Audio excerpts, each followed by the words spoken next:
पाहतो रस्त्याने येताना जाताना आपल्याला दिंडी जाताना दिसते. आपल्या गावामध्ये पण आली होती.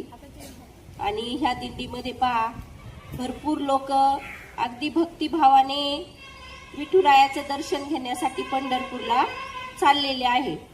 आता आपल्या कामानिमित्त म्हणा, तुम्ही शाळेत म्हणा, किंवा काही इतरांना दुसरी कामानिमित्त आपण काही जाऊ शकत नाही. पण ह्याच भक्तीचा अतिशय छोटा का होईना आज आपल्याकडं पाहुणे आलेले आहे. त्या रूपामध्ये पहा श्री मुक्ताई विश्वसेवा प्रतिष्ठान प्रबोधन केंद्र सणसवाडी, तालुका शिरूर, जिल्हा पुणे येथील श्री ज्ञानेश्वर मिरगुले सर आपल्याकडे आलेले आहे. आणि त्यांनी पहा आपल्यासाठी हरिपाठ, ज्ञानेश्वर महाराजांचा जो हरिपाठ आहे पहा, अख्खा आपला जो महाराष्ट्र आहे तो ज्ञानेश्वरी आपण डोक्यावर घेऊन नाचतो असं म्हटलं तरी चालेल. ज्ञानेश्वरांबद्दल सांगायचं झालं तर त्यांनी अगदी आपल्या वयाच्या 16व्या वर्षी जिवंतपणे आळंदी या ठिकाणी समाधी घेतलेली आहे. आणि 16वं वर्ष म्हणजे अगदी आत्ताचा 10वीचा मुलगा. आणि फार मोठा ग्रंथ ज्ञानेश्वरांनी आपल्यासाठी लिहून ठेवलेला आहे. अतिशय सुंदर अशी ज्ञानेश्वरी आहे. ह्या ज्ञानेश्वर महाराजांचा जो हरिपाठ आहे तो पहा घरोघरी आपण हरिपाठ वाचतो. बऱ्याच घरांमध्ये वाचला जातो. काही काहींच्या घरी ज्ञानेश्वरी सुद्धा वाचली जाते. आणि हा जो आपल्याला भक्तीचा वारसा आहे आपल्या कुटुंबाकडून किंवा समाजाकडूनही मिळतो. असा तुम्हाला थोडंसं ज्ञानेश्वरीचं किंवा ज्ञानेश्वरांबद्दल थोडीशी माहिती व्हावी म्हणून आपल्याकडे हे ज्ञानेश्वर मिरगुले सर जे आलेल्या आहेत. सर तुम्हाला त्याबद्दल थोडंसं मार्गदर्शन करतील, तुम्ही फक्त ऐकायचं.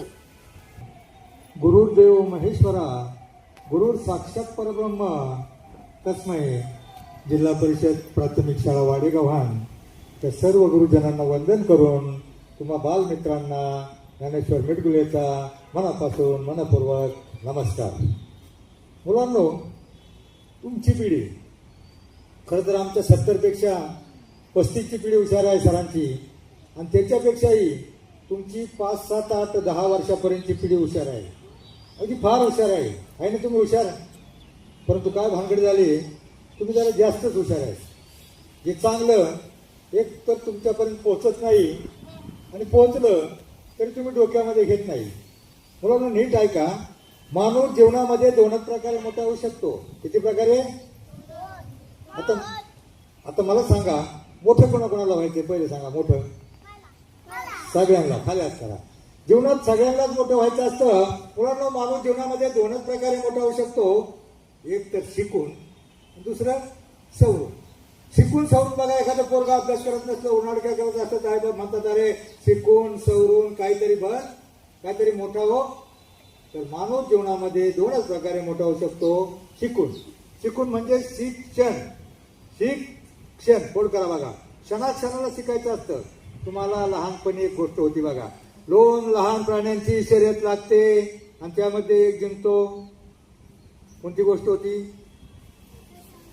ससा कापूस जसा त्यानं कासवाशी पैज लावली, बिगी बिगी धावू डोंगरावर जाऊ शर्यत ही आपुली. मला सांगा, चप्पल कोण होतं आणि जिंकलं कोण?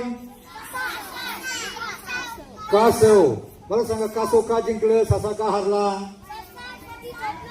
बरोबर, ससा झोपला होता, त्याने गवत काहीतरी खाल्लं, आळस आला, झाडाखाली झोपला. तोपर्यंत ते कासव आपलं ठराविक चालत न थांबता गेलं. आता मला सांगा, लहानशी गोष्ट आहे. या लहानशा गोष्टीमधून तुम्हाला जिंकायचं असेल तर तुम्ही काय शिकायचं? या लहानशा गोष्टीपासून बरोबर तुम्ही शिकायचं काय, तर तुम्ही थांबायचं नाही. रोजच्या रोज अभ्यास, गृहपाठ जे सरांनी दिले तुम्हाला सांगितले ते रोजच्या रोज अभ्यास नियमित केला तर तुम्ही ती जीवनाची शर्यत जिंकणार आहात. तुम्हाला मोठं व्हायचंय म्हणलाय, मग रोजच्या रोज अभ्यास केला. तुम्ही करताय ना रोजच्या रोज अभ्यास? प्रत्येक गोष्टीपासून बघा, प्रत्येक गोष्टीपासून काहीतरी शिकायचं असतं. फळा भिंतीवर सुविचार लिहिलेले असतात. हे काय फक्त वाचण्यासाठी नाही, प्रत्येकातून काय, प्रत्येक झाडामधून काहीतरी धडा घ्यायचा असतो, प्रत्येक गोष्टीमधून काहीतरी बोध घ्यायचा असतो. मी तुमच्यावर डोक्यावरून जाईल असं काही सांगणार नाही. अगदी लहान लहानपणाची तुम्हाला उदाहरण बघा. सगळ्यात लहान पाणी कोणता? सगळ्यात लहान आपण पायाखाली विचारतो आपलं, कोणतं सगळ्यात लहान?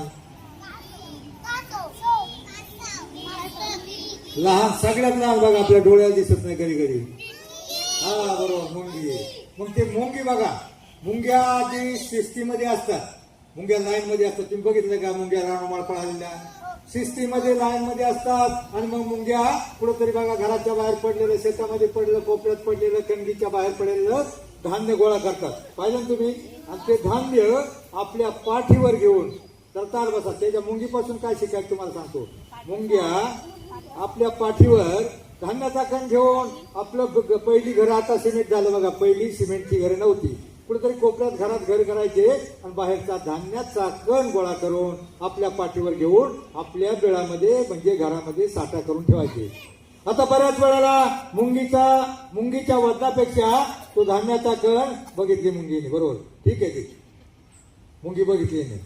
त्या धान्याचा कण मुंगीच्या वजनापेक्षा ज्वारीचा कण मोठा असतो आणि तो धान्याचा कण आपल्या पाठीवर घेऊन आपल्या बेळामध्ये साठा करून ठेवतात. इतकं वजन असतं ज्वारीचं वजन, ते मुंगीपेक्षा डबल असतं. त्या वजनानं बऱ्याच वेळा मुंग्या वर घरामध्ये जाताना खाली पडतात, धडपडतात, परत खाली येतात. तो धान्याचा कण आपल्या पाठीवर घेतात आणि तो धान्याचा कण आपल्यातली सगळी ताकद वापरून परत आपल्या बेळामध्ये वर चढून आपल्यातली सगळी ताकद वापरून बेळामध्ये साठा करून ठेवतात. आता मला एवढं सांगा, मुंग्या आपल्या बेळामध्ये धान्याचा साठा का करून ठेवतात? नाही, खायला झालं, पण त्याला वेगळं कारण आहे. चौथीच्या मुलांना सांगता येईल. बरोबर, पावसाळ्यामध्ये. हुशार आहे. पावसाळ्यामध्ये बघा, आपलं धान्य संपलं, पाऊस आला तरी आपण छत्री घेतो, दुकानात जातो आणि किराणा काय लागेल ते घेऊन येतो, परंतु आपलं काम भागतं. पण मुंग्याचं धान्य ज्या वेळेला पावसाळ्यात संपलं आणि जर त्या अचानक पाऊस आल्या, पावसाच्या वेळेला धान्य आणण्यासाठी, गोळा करण्यासाठी बाहेर गेल्या, अचानक धोधो पुराचा दोंडा आला, मोठा पूर आला, तर त्या पुरामध्ये मुंग्या काय टिकणार आहेत का? वाहून जातील, म्हणजे मरून जातील. मग या मुंगीपासून तुम्ही काय शिकायचं? बरोबर. आता तुम्हाला कशा साठा करायचा आहे? तुम्हाला पुढल्या आयुष्यामध्ये उपयोगाला येईल ते शिक्षण, ते ज्ञान, ती विद्या जे शिकवतात ते आता आपल्या डोक्यामध्ये साठा करायचा आहे. ते तुम्हाला मोठं होण्यासाठी पुढल्या आयुष्यामध्ये उपयोगाला येईल. बघा, मुंगीला हिंदीमध्ये काय म्हणतात? इंग्लिशमध्ये, हिंदीमध्ये चिटी म्हणतात. चिटी, नन्ही चिटी. हिंदी समजतं ना? नन्ही चिटी जब दाना लेकर चढ़ती है, नन्ही चिटी जब दाना लेकर चढ़ती है, उभरते दीवारों से 100 बार फिसलती है. मन का विश्वास रगों में साहस भरता है. गिरकर चढ़ना, चढ़कर गिरना ना कभी आ करता है. आखिर उसकी मेहनत बेकार नहीं जाती. कोशिश करने वालों की कभी हार नाही होती. बरोबर. तुम्ही प्रयत्न केला, अभ्यास केला तर जीवनामध्ये तुमच्यातला कुणी हारणार नाही, सगळेजण मोठे होतील. आता मला सांगा, तुमच्यातले कविता किती जणांच्या पाठ आहेत? कविता सगळ्यांच्या? दाखव म्हणून. बघा, हरिपाठामध्ये 38 नंबरचा अभंग आहे. कोणता अभंग आहे? हरिपाठ पाठ आहे म्हटलं रे मग तो 38 नंबरचा एक अभंग आहे, अवघाची संसार. मग म्हणाल, अवघाची संसार सुखाचा करीन, आनंदे भरीन तिन्ही लोक. आता मला सांगा, अवघाची संसार सुखाचा करीन, काय अर्थ होतो याचा? अवघाची संसार म्हणजे कोणाचा म्हणले बाई? तुझ्या घरचा म्हणलंय का? पप्पा, मम्मी, गुड्डी, नुटू, चौघांचा म्हटलंय का? अवघाची संसार म्हणजे अख्ख्या जगाचा, विश्वाचा संसार सुखाचा करील आणि आनंदे भरीन तिन्ही लोक, म्हणजे स्वर्ग, मृत्यू, पाताळ तिन्ही लोकांमध्ये आनंद निर्माण करेल. अभंगाच्या एक आचरणाचा अर्थ एवढा मोठा असतो. मला सांगा, तो व्यापक स्वरूपाचा अर्थ तुमच्या डोक्यामध्ये नाही जरी घुसला, परंतु अवघाची संसार किंवा स्वतःचा संसार सुखाचा करायचा आहे, एवढं जरी डोक्यात घुसलं तर तो संसार सुखाचा करण्यासाठी तुम्हाला आता मन लावून शिकलं पाहिजे. बघा, तुम्ही मीराबाई नाव ऐकलंय का? मीराबाई कोण होती? मीराबाई संत होती ना. तुम्ही काय फक्त शांताबाई ऐकले का? हा, मला सांगा, डीजे बघा, तुमच्या गावामध्ये कीर्तन होतं? कीर्तनला किती जण जातात? सगळे जण जातात. मी बघितलंय, सगळे जण जातात. पण कधी जातात? शेवटच्या दिवशी काल्याचं कीर्तन झालं का लाईन मध्ये असतात. कशाला? जेवायला. बरोबर, भोजन. आता मला सांगा, भोजन भोजन आणि भजन किती फरक आहे शब्दामध्ये? भोजन आणि भजन या शब्दामध्ये फक्त एक काना आणि एक मात्रा एवढंच अंतर आहे. काल्याच्या कीर्तनाचं केलेलं भोजन महिनाभर, काल्याच्या कीर्तनाचं केलेलं भोजन फार तर उद्या सकाळपर्यंत तुमच्या पोटामध्ये राहील. परंतु एखाद्या कीर्तनातला एखादा अभंग, एखादा दोहे, पदे, ओवे, दोहे, श्लोक, गवळण, भारुड. मित्रांनो, अभंगामध्ये अनेक प्रकार असतात. अभंगाच्या चाली चांगल्या असतात, अभंगाचा अर्थ चांगला असतो, ते तुम्ही डोक्यात घेत नाही. परंतु डीजे, मला सांगा, डीजे पुढे कोण कोण चांगलं नाचतं सगळ्यात? मला सांगा बाळांनो, डीजेचा आवाज किती नाजूक असतो. डीजे जर रस्त्यावर असला, भर जणत भांडी हालतात. मला सांगा, तुमची डोकी त्या दगड मातीच्या भिंतीपेक्षा निभार असतात. डीजेचा आवाज गोड लागतो, कानाला गोड लागतो. आणि डीजेचा आवाज एवढा मोठा असतो, डीजेच्या आवाजानं कित्येकाचे कान बधिर झालेत, पोरं बहिरी झालेत. तुम्हाला एक गोष्ट सांगतो, माझ्या एका मित्राचा मुलगा अगदी 3री-4थी पासून डीजे पुढे नाचायचा. 7वीला गेला, स्कॉलरशिप मध्ये महाराष्ट्रामध्ये पहिला आला. परंतु त्याला वाईट नाद होता डीजे पुढे नाचायचा. आणि त्या डीजेच्या आवाजाने 7वी नंतर 8वीला पुढे प्रवेश घ्यायचा. त्याचा बाप त्याला शाळेत घेऊन निघाला. पण त्या डीजेच्या आवाजानं 3-4 वर्ष सारखं कोणाची वरात असो, मिरवणूक असो नाचायचा. त्याचं डोकं बधीर झालं. पोरग त्या डीजेच्या पालक त्याला शाळेत न्यायला निघाले, 8वी मध्ये हायस्कूलला प्रवेश घ्यायला. परंतु त्या पोराला चक्कर आली, दरवाजामध्ये पडलं. बापानं उचललं, हडपसरच्या इनामदार हॉस्पिटलमध्ये नेलं. तिथे नेलं, डॉक्टरने तपासणी केल्या, फोटोग्राफी, स्कॅनिंग, MRI, चाचण्या सगळं केलं. आणि मग डॉक्टरनी सांगितलं त्याच्या डोक्याच्या मागल्या बाजूला गाठी झाल्या. कशाने झाल्या? डीजेच्या आवाजामुळं. ते सारखं 3-4 वर्ष नाचायचं, गाठी झाल्यात. आणि मग त्या डॉक्टरने सांगितलं त्याचं ऑपरेशन करून गाठी काढावं लागतील, नाहीतर पोरग मरेल. मरेल म्हणजे जगावेल, म्हणजे मरेल. आणि ऑपरेशनचा खर्च सांगितला, मेंदूच्या मागच्या गाठी काढायच्या, म्हणजे हा खर्च सांगितला 15 लाख रुपये. किती लाख रुपये? 15 लाख. बरोबर. मग बाप ऐन वेळेला आहे का कामगाराचा मुलगा? ऐन वेळेला कुठे पैसे? बाप सैरा घरा झाला, एकूण एक हुशार पोरग मरतं किंवा काय, त्याच्या गाठी काढायच्या. ऑपरेशन करण्यासाठी मुंबईवरनं स्पेशल डॉक्टर मागावा लागेल. आणि मग त्या डॉक्टरचा खर्च 15 लाख रुपये कुणाकडे असतात. परंतु ऐन वेळेला बापानं थोडीशी जमीन होती, बापानं 50 लाखाची जमीन 20 लाखाला विकली. आणि मग ती जमीन विकली, डिपॉझिट भरलं, ऑपरेशन झालं, मुलांना पोरगा जगला. मला सांगा, तुमच्या घरी जमीन आहे का? आहे ना? मग काय अडचण नाही. जमीन आहे मग काय अडचण नाही. पोरगा जगला, 50 लाखाची जमीन 20 लाखाला विकली, पोरगा जगला, ऑपरेशन झालं. परंतु डोक्यापासून, मेंदूपासून ज्या सगळ्या रक्तवाहिन्या असतात, कानापर्यंत, डोळ्यापर्यंत, त्यातल्या 1-2 रक्तवाहिन्या जॉईन झाल्या नाहीत. 1-2 रक्तवाहिन्या जॉईन झाल्या नाहीत. आणि त्यामुळं त्याचा स्मृतिभ्रंश झाला. स्मृतिभ्रंश म्हणजे त्याला अर्थ आठवतं. आई आठवला तर बाप आठवत नाही, बाप आठवला तर आई आठवत नाही. मात्र त्याला एक नक्की आठवतं. काय नक्की आठवतं? हा, बरोबर. डीजे जर कुठेतरी वाजला, दुसऱ्या रस्त्यावर वाजला का ते गोदाड फेकाटून देतं आणि उड्या मारायला लागतं आणि म्हणतं, आता माझी सटकली पाठी. कोण म्हणलं? आता माझी सटकली. आता मला सांगा, तुम्ही सगळेजण मला मोठे व्हायचं म्हणलंय ना, आणि मग तुमची एखादी डोक्याची, डोळ्याची, मेंदूची, कानाची न सटकली तर कसे मोठे होणार? मला सांगा, डीजेचा आवाज कानाला गोड लागत नाही, डोकं बधीर होतं, कान बसतात, मग डीजे पुढे जाऊ नका. तुम्हाला मोठं व्हायचं असेल तर डीजे पुढे जायचं नाही. जाणार का? नाहीतर जमीन विकावं लागेल बापाला आणि मग खाणार काय? म्हणून डीजे पुढे जाऊ नका. आणि दुसरं मला सांगा, त्या डीजेची गाणी तरी काय असतात? तो काय गाणी असतात? त्या गाणमागाला सांगा, डीजेचं, ऑर्केस्ट्राचं, सिनेमाचं गाणं एकच वर्ष गाजतं, दुसऱ्या वर्षी ते गाणं दिसत नाही. दिसतं का?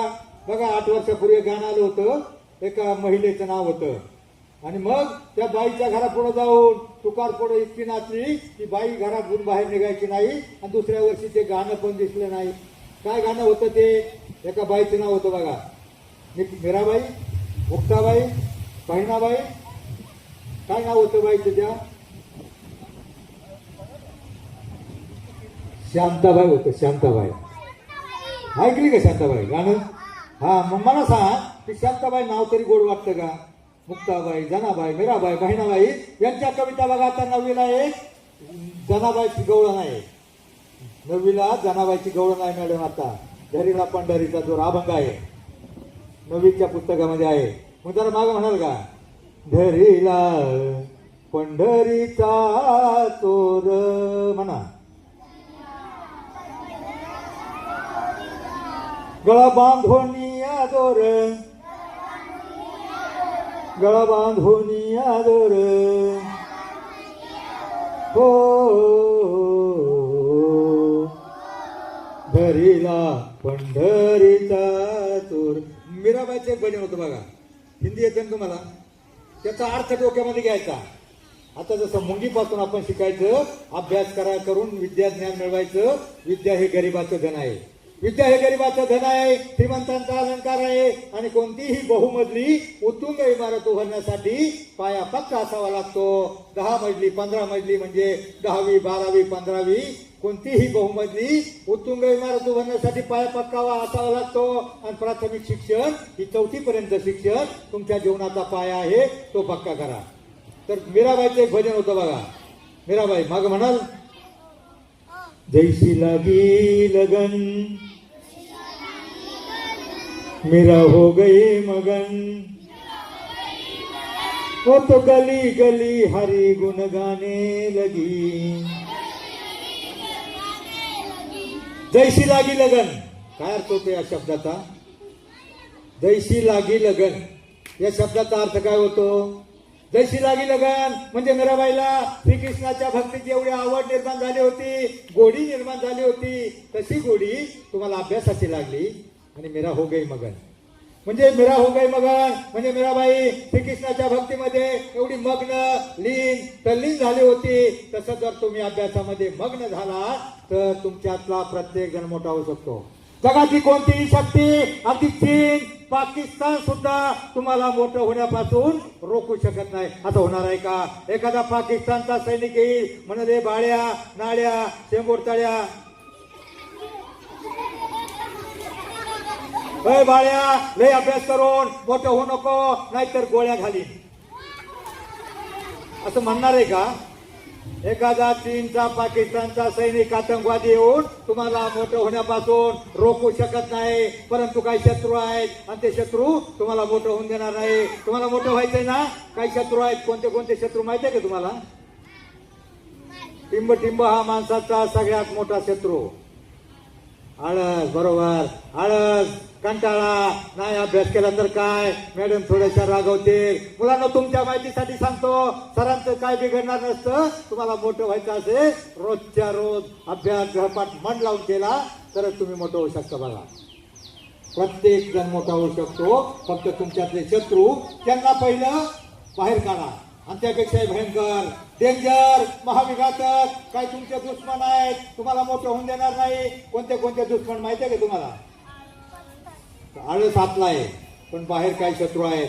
बघा, मोबाईल, टीव्ही, डीजे, पाटलांचा बैलगाडा, 4-5 गोष्टी आहेत, ते तुम्हाला मोठं होऊन देणार नाही. मोबाईल पासून मला सांगा, तुमच्यातले मोबाईल किती जण बघतात घरी? सगळेजण बघतात. काय झाले मॅडम, एक 4-5 वर्षापूर्वी एक कोरोना नंतर गडबड झाली. ते शिक्षण आलं, ऑनलाईन शिक्षण. ऑनलाईन शिक्षणामुळे त्याच्या अगोदर पालक एवढे हातामध्ये मोबाईल देत नव्हते. ऑनलाईन शिक्षणामुळे मुलांच्या हातामध्ये मोबाईल आला. त्यावेळेला त्या मुलांनी ते ऑनलाईन बाजूला ठेवलं आणि दुसरं शिकायला सुरुवात केली. मोबाईल मोबाईल बघू नका. तुमच्या घरामध्ये तुमचं लहान बाळ रडत असलं तर आई काय करते? काय करते? मोबाईल चालू करून हातात देते. तुमचा पाठीराखा बलवान व्हायचा असेल तर तुम्ही एक काम करा, पहिलं डीजे पुढे जायचं नाही आणि दुसरं मोबाईल तुम्हाला फक्त शिक्षणापुरती आता गरज नाही. का आता गरज आहे? मोबाईलमुळे काय होतं माहितीये का? मोबाईलची लाइटिंग एवढी इफेक्टिव्ह असते, लहान बाळाच्या डोळ्याच्या आवरणं एवढी नाजूक असतात. आमच्या इकडे मॅडम वाघोली, सणसवाडी, कोरेगाव भागात एका करोडपतीचा 7 वर्षाचा मुलगा मोबाईलमुळं बधीर झाला. त्याला काय दिसेना, मेंटल झाला, पागल झाला. कारण ऑनलाईन शिक्षण आलं आणि इंग्लिश मिडियमचा तो मुलगा 3-4 वर्ष सारखा मोबाईल बघायचा आणि मग डोकं बधीर झालं. दवाखान्यात नेलं पुण्याला. दवाखान्यात नेल्यावर मॅडम तिथं 1000 रुपये फी असते. स्पेशल मोबाईलचे दवाखाने निघालेले आहेत. कारण बाकीचा रोग बघा, बाकीचं व्यसन हे सरकारचं एक परिपत्रक आलंय. अंमली पदार्थापासून आम्ही ते हायस्कूलच्या मुलांना सांगतो. परंतु ते दारूचं, गांजाचं, अफूचं व्यसन वेगळं राहिलं. परंतु पहिलं व्यसन जे लहान मुलांना लागले ते मोबाईलचं. त्यामुळे तुम्हाला मोठं व्हायचं असेल, त्या मुलाचं डोकं बधीर झालं, दवाखान्यात नेलं, डॉक्टरांनी तपासलं, त्यालाही मुलांना 35 लाख खर्च आला. मेंटल झालं, पागल झालं पोरग. आजही 35 लाख घालून मोबाईल सारखं पाहणारं ते पोरग आजही बरं झालं नाही. मग मला सांगा, तुम्हाला मोठं व्हायचंय ना? पहिलं त्या डीजे पासून, दुसरं मोबाईल पासून आणि तिसरं टीव्ही पासून. कारण आपल्या डोळ्याला जर चष्मा लागला तर आपण अभ्यास करू शकणार नाही. इंटरनेटचा जमाना आहे, कॉम्प्युटर, लॅपटॉप यातले अक्षर तुम्हाला कॉलेजला गेल्यावर पाहता येणार नाही. म्हणून तुमच्यातला प्रत्येक जण मोठा होऊ शकतो. फक्त 2च कारणं आहेत, मोबाईल, टीव्ही, डीजे आणि याच्यापासून लांब राहा. तर आता तुम्हाला मी शेवटची गोष्ट सांगतो. एक लहान प्राणी असतो बघा, लहान प्राणी. कोणता प्राणी असतो? सरपडतो आणि रंग बदलतो. सरडा त्यांनी सांगितलं बरोबर. सापना रंग बदलतो, सरडा रंग बदलतो. त्या सरड्यापेक्षाही डेंजर मुलांनो, त्या सरड्यापेक्षाही डेंजर या माणूस जातीमध्ये काही माणसं आहेत. आयुष्यामध्ये त्यांच्या जवळ सुद्धा जाऊ नका. अहो, सरडा जर बाहेर निघाला तर आमची आई म्हणायची, बाळू रे त्या सरड्याच्या जवळ जाऊ नको. त्यानं फुंक मारली तर डोळे जातात. मुलांना त्या सरड्यात तरी डोळे जातात. पण त्या सरड्याच्या पेक्षा डेंजर या माणूस जातीमध्ये काही माणसं निर्माण झाले. आयुष्यामध्ये त्यांच्या जवळ सुद्धा जाऊ नका. बघा, काही काही माणसं असतात कुठं शिव्या देत पडतात किंवा गटरात पडतात, बघतात ना. मग अशा व्यसनी माणसाच्या जवळ सुद्धा जाऊ नका. तुम्ही झाडाच्या सावलीला बसला तर तुम्हाला उन्हापासून संरक्षण होईल. एखादी आई म्हणते बघा, एखादं पोरग नीट ऐकलं नाही व ऐकायला जर वाकडं मागायला लागलं तर म्हणती, या मेल्यावर, या मुर्द्यावर कुणाची सावली पडली होती कुणास ठाऊक. म्हणून दारू पिणारा, वाईट वागणारा, शिव्या देणाऱ्या अशा वाईट माणसाच्या जवळ सुद्धा जाऊ नका. आणि फक्त तुम्हाला मोठं व्हायचं असेल तर फक्त 2 अभंग पाठ करा. 2 अभंग पाठ करणाऱ्या मुलांना हरिपाठ देणार आहे. फक्त 2 अभंग. एक अभंग अवघाची संसार सुखाचा करीन आणि दुसरा अभंग आहे सावता महाराजांचा. सावता महाराज नाव ऐकले का? त्यांचा अभंग आहे बघा, कांदामुळा भाजी. कांदामुळा भाजी अवघी मिठाई माझी, लसूण मिरची कोथंबिरी अवघा झाला माझा हरी. मोठ नाडा विहीर दोरी अवघी व्यापिली पंढरी. सावता म्हणे केला मला, विठ्ठल पायी गोळा जवळ लागला. सावता महाराजांचं गाव वारण पंढरपूर पासून जवळ असतानाही. ए बाई, एवढंच सांगतो, कंटाळा आलाय का? पंढरपूर पासून गाव जवळ असतानाही सावता महाराज कधी पंढरपूरला गेले नाही. ते शेतामध्ये काम करायचे, मोठ चालू करायचे आणि आपल्या शेतामध्ये पाणी द्यायचे, कांदामुळा भाजी पिकवायचे. आता मोठ चालू करताना बघा, माणूस काहीतरी गाणं म्हणतो, चढ शिरपा देवाची किरपा हरी औंदा छान रे छान गाऊ मोठावरच गाणं. पण तो गाणं नाही म्हणायचा. तो काय म्हणायचा? विठ्ठलाचं नामस्मरण करायचा. विठ्ठल विठ्ठल विठ्ठला हरी ओम विठ्ठला म्हणा. विठ्ठल विठ्ठल विठ्ठला हरी ओम विठ्ठला. बघा, तुम्हाला शास्त्रीय कारण सांगतो. बघा अनेक माणसं बघा कामधंदा करत नाही, पळत नाही, व्यायाम करत नाही, अभंग म्हणत नाही, ते मोठे झाल्यावर लय जाड होतात, चरबी सुटते आणि त्यांना कोलेस्ट्रॉल वगैरे जडतं आणि त्यामुळं त्यांना रोग होतो आणि मग तो डॉक्टरच्या दवाखान्यात गेल्यावर 40-50 लाख खर्च होतो. त्यासाठी विठ्ठल मोठ्याने म्हणायचे आणि टाळी मोठ्याने वाजवायची. बरं का, विठ्ठल विठ्ठल विठ्ठल हरी ओ विठ्ठला, विठ्ठल विठ्ठल विठ्ठला हरी ओ विठ्ठला.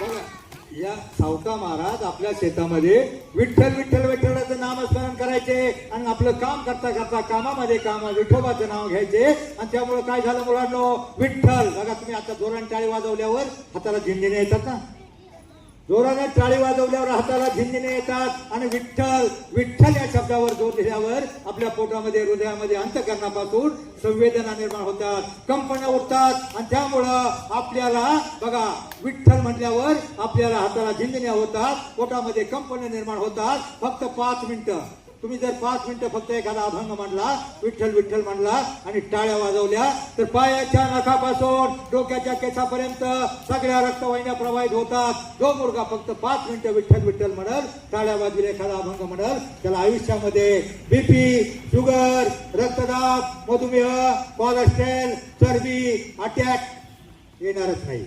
अटॅक म्हणजे काय असतं, एखादी रक्तवाहिनी बंद होते आणि रक्तवाहिनी का बंद होते तर आता घरामध्ये आपण काम करत नाही, थोडी सफाई करा. 5 मिनिटं तुम्हाला दिवसातून काम केलं ना, थोडा घाम आला पाहिजे. तिथं शाळेची सफाई करा, घरी आई वडिलांना मदत करा, काम करा. मित्रांनो, सावता महाराजांनी आपला देव आपल्या कामामध्ये पाहिला, तसा तुमचा देव सध्या कशामध्ये आहे, कशामध्ये आहे, टीव्ही मध्ये, बरोबर, शिक्षणामध्ये आहे. मग शिक्षणामध्ये तुम्ही देव बघा, तुम्ही प्रत्येक जण आयुष्यामध्ये देव बनवू शकता, प्रत्येक जण मोठा बनवू शकता, हा विश्वास देतो.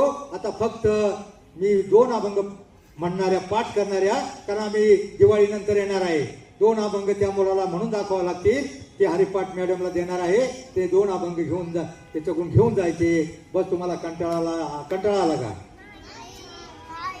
नाही आला तर मी तुम्हाला सांगत होतो, सरडा जर बाहेर निघला तर आई म्हणते बाळू रे, त्या सरड्याच्या जवळ जाऊ नको. तशा माणूस जातीमध्ये काय माणसं आहेत. मित्रांनो, मी भजनातला कार्यकर्ता, मला 100% भजन येत नाही. आमची एक भजनाची स्पर्धा होती आणि मग त्या स्पर्धेसाठी आम्ही जाणार होतो. आमची कमांडर गाडी मागून येत होती आणि मागून येत असताना मी एका झाडाखाली उभा होतो आणि बाजूला एका कोणाच तरी घर होतं. आता मी म्हटलं, मी राखीव खेळाडू, कुठपर्यंत माझं म्हणायचं कोरस, आपणही प्रॅक्टिस करावा, आपणही प्रॅक्टिस करावं म्हणून मी झाडाखाली म्हणून अभंग काहीतरी बघा, सरळ अभंग म्हणून चालत नाही. आपण अभंग म्हणतो बघा, कानडा राजा पंढरीचा म्हणा, वेद नाही कळला नाही, अंत पार ज्याचा, असं सरळ सरळ म्हणून स्पर्धेमध्ये चालत नाही. त्याला निवड, ताल, लय, बद्ध, संगीत आणि आलाप हा प्रकार असतो, त्याला मार्क असतात. मी म्हटलं आपण कुठपर्यंत मागं म्हणायचं, आपण हे प्रॅक्टिस करावा. मी त्या झाडाखाली उभा होतो, झाडाखाली उभा असताना तेवढ्यामध्ये मी म्हटलं गाडी येते, तोपर्यंत मी म्हटलं थोडा आलाप शिकावा. मग मी आपलं मनातल्या मनात म्हणावं लागलो, विठ्ठला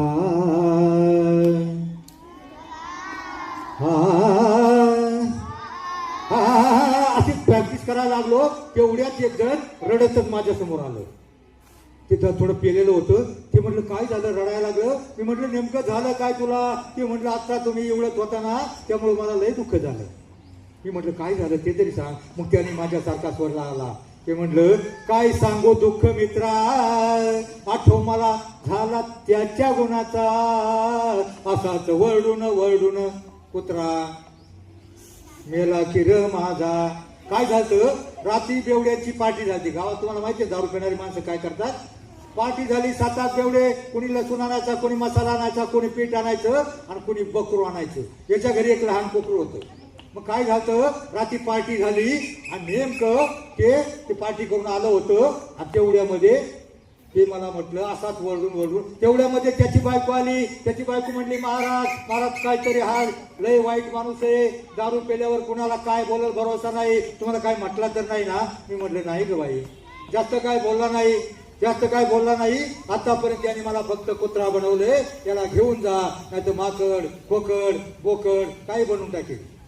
ती म्हणली कुठे घेऊन जाऊ दादा हा नमुना, बापाच्या इज्जतीसाठी याच्याकडे राहते, याने सगळं वाटोळं केलं, हा दारू सोडतच नाही. मी म्हटलं बायकोच्या हातात असतं, बायकोच्या हातात असतं नवऱ्याला समजायचं. अहो ती म्हणली याच्या पाया पडून झालं, याला झालं, तो माझी नरडी पकडतो. मी म्हटलं मग याला पोलीस पाटील, पोलीस स्टेशन, गावचा तंटामुक्ती अध्यक्ष, पुढारी, पोलीस स्टेशनचं भीती दाखवायची. ती म्हणली दादा सगळं झालं. मी याला म्हटले सरकाराच्या बापाला कोण ग भेटतो म्हणा. मी म्हटलं सरकारनं बंद केला दारूचा गुटखा, दारू प्यायला कोठून मिळेल आता, प्या तेव्हा हातामध्ये पडेल वेडी, आता तरी सोडले असं जाऊ त्याने. मग वाटतं का तुम्हाला? अहो मग ते कसं एकदा बिघडला ना माणूस, ते बेडी म्हटल्यावर त्याने छाती पुढे काढली आणि ते जोरानं म्हणतंय त्या सरकाराच्या बापाला कोण ग भेटो, तो हवालदार बेवडा माझ्या सोबत येतो. सांगायचं तात्पर्य एकदा माणूस बिघडला का तो सुधरू शकत नाही. म्हणून आयुष्यामध्ये वाईट माणसाच्या जवळ सुद्धा जाऊ नका, पुडी गुटखा खाणाऱ्याच्या जवळ सुद्धा जाऊ नका. आणि अभ्यास करून त्या मुंगीप्रमाणे नेहमी अभ्यास करून गोळा करून, विद्याधन आहे हे गोळा करूनच तुम्ही मोठं होऊ शकता. त्या कासवाप्रमाणे तुम्ही सतत चाललं पाहिजे, सतत अभ्यास केला पाहिजे, तरच तुम्ही मोठे व्हाल. बस जाता जाता एवढं सांगतो. आयुष्यामध्ये जगा इतकं आयुष्य कमी पडेल, शिका इतकं डिग्र्या कमी पडतील, हसा इतकं आनंद कमी पडेल. दौडा असे कम नशिबाचा फासा निखळून पडेल. परंतु मुलांनो प्रयत्न इतका करा, अभ्यास इतका करा, त्या विठ्ठलाला, पांडुरंगाला, तुम्हाला, त्या शिक्षकांना, त्या देवांना तुम्हाला देणं भागत पडेल. जय हिंद, जय महाराष्ट्र. आमच्यापर्यंत पोहोचले त्याबद्दल मनापासून धन्यवाद. मुलांनी सगळ्यांनी ताट बसा, बैठे सावधान, ताट बसा. तुम्हाला आम्ही ज्या सूचना देतो त्या व्यवस्थित ऐकायच्या, ऐकणं आणि त्याप्रमाणे वागणं, म्हणजे त्यातून तुम्हाला काहीतरी भेटलं. हा सरांनी खूप सुंदर असं मार्गदर्शन केलेलं आहे. तुम्हाला आता बऱ्यापैकी तुमच्या भाषेत समजेल अशा पद्धतीने सरांनी सांगितलं. आवडलं सर्वांना? आणि मग आता त्याप्रमाणे तुम्ही काम करायचं आहे की नाही. मुलांचं काम काय आहे? अभ्यास करायचं, शाळेतल्या सूचना ऐकायच्या, आम्ही सफाई करायला सांगितली तर सफाई करायची. बरोबर आहे का नाही? हा, मग आता ऐकणार ना सर्व? अभ्यास करणार ना? का डीजे पुढे जाऊन नाचणार? मोबाईल पाहणार? हा नाही, मोठ्यांनी सांगितलेलं काम ऐकायचं. स्पर्धा होणार आहे याच्या. सर परत आल्यानंतर स्पर्धा होणार आहे, नुसतं मी करायचं नाही.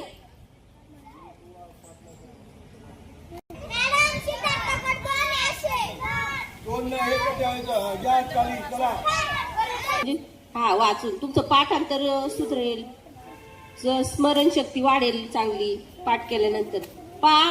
मिडगुले सर जे आहे त्यांनी अतिशय सुंदर असं मार्गदर्शन आपल्याला केलेलं आहे.